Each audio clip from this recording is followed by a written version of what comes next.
Well, good evening. Raccoons are a problem for a lot of local homeowners, but rarely does an attempt to get rid of the rodents end like this. It's an important lesson about what to look for when hiring a company to remove pests.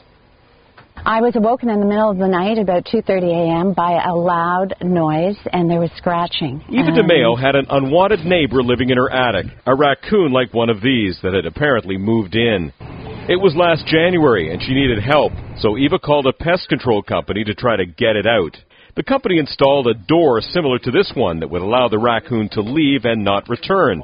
She says she thought the raccoon was gone, but after hiring a second company to come and clean up her attic, they made a surprising discovery. Technicians from All Wildlife Removal opened her attic hatch and found a dead raccoon rotting just inside. After originally paying more than $300 for its removal, the raccoon's remains were a big surprise. Here she's on the phone with the company's owner. And frankly, I'm disappointed. Yeah, I don't blame you. The first company said it did its job and can't explain why the raccoon was still living there.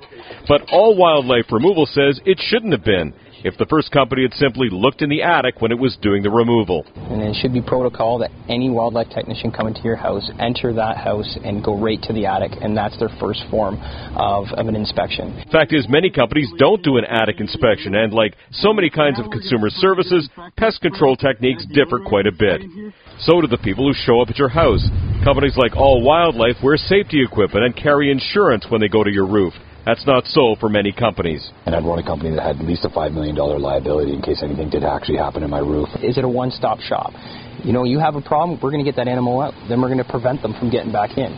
Then we're going to go in and remove the fecal contamination. The one thing I really learned is get an itemized bill of what they're prepared to do, what your guarantee is, because if you look at what I got, it wasn't detailed. Now, wildlife removal isn't necessarily cheap, although some companies will offer a free inspection when you call about a problem. Again, shop around and don't base the decision entirely on who to hire based on the price. Well, in other consumer news, GE is recalling more than 30,000 washing machines sold in Canada because of a faulty wire that could cause them to catch fire.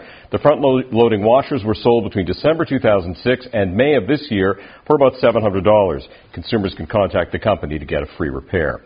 Meanwhile, IKEA is recalling 1.5 million blinds sold in Canada. That's because loose cords could cause strangulation.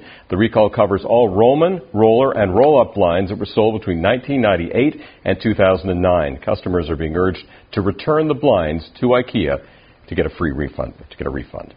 That's Consumer SOS. If you have a consumer complaint, a comment, or a story ID, you can send me an email. The address, sos@globaltv.com, or phone us, 866-SOS-1414. That's 866-767-1414.